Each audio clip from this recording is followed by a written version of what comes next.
What if I told you you could produce the same amount of food in 20% of the space as a 20-foot wide by 35-foot long conventional row garden? For just one 4x4 square foot garden, you can produce $160 worth of food per year. There are so many benefits of vegetable gardening. In addition to the cost savings, there's improved health. You have control of what is going on your food so you can make it organic. You also harvest the produce at just the right time, so the nutrients are more concentrated. You get more activity outside with the bonus of vitamin D from sunshine. One of the big reasons I garden is my daughter. And you may want to do something that is not only benefits your child's health, but also helps them learn about how plants grow and take ownership of growing their own garden. It also gives you a sense of accomplishment to see something that started as a seed produce a fruit.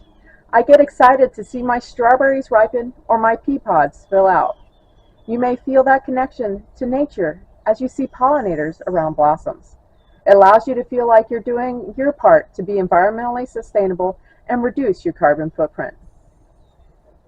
Why don't I just grow my vegetables in the ground? Traditional gardening methods are wasteful.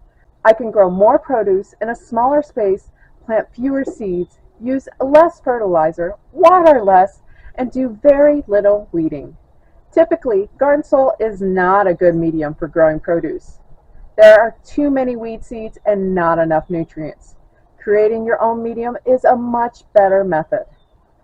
I'm going to show you the 10 principles of square foot gardening as developed by Mel Bartholomew in his book, All New Square Foot Gardening, 3rd edition.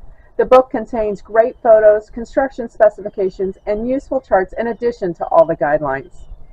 This technique is great for the beginner gardener, since it is very easy to start your vegetable garden in a few hours if you have the materials and requires a lot less work, money, and time than a traditional garden.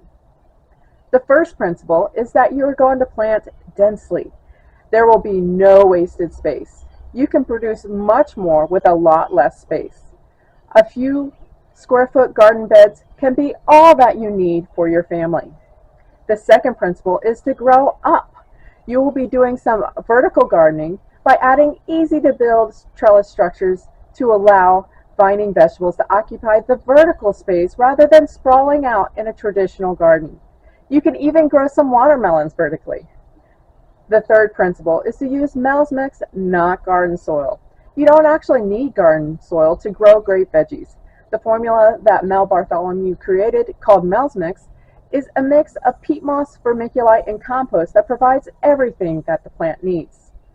The fourth principle is to garden close to your home. Gardens are more efficient when they are closer to home rather than off in the distance. I pay more attention to my garden when it is right out my window rather than past where I can see. It is easier to carry tools out there, and it gives me a chance to admire my garden and tend to it. The fifth principle is to grow shallow. You don't need a large and deep garden. You can grow in a mere 6 inches of garden medium. There is no need to break your back digging a row garden in order to mix in soil amendment to improve the soil. The sixth principle is that fertilizer is not needed. Since Mel's Mix includes a rich mixture of different composts, it provides all the nutrients that the plants need. All you need to do to refresh the soil is to add more compost. The seventh principle is that you're going to keep the aisles between the boxes narrow. Instead of long rows, small boxes will have aisles spaced about 3 feet apart. Long rows with wide empty spaces create more area for weeds to grow. The eighth principle is to be stingy with seeds. Instead of planting a bunch of seeds and then thinning them out to the desired spacing, you can be careful in your planting to maximize your seed packet. You can make a single packet of seeds last for 2 or more growing seasons by being careful with how many seeds you plant. The ninth principle is you plant in squares. You plant in 1-foot squares, simplifying the planting and the care and maximizing the yield. It is important to have a grid to allow you to visualize how many plants go into each square based on their spacing requirements. You can intermingle many different plants into one box by planting something different in each square. The 10th principle is to rotate your crops.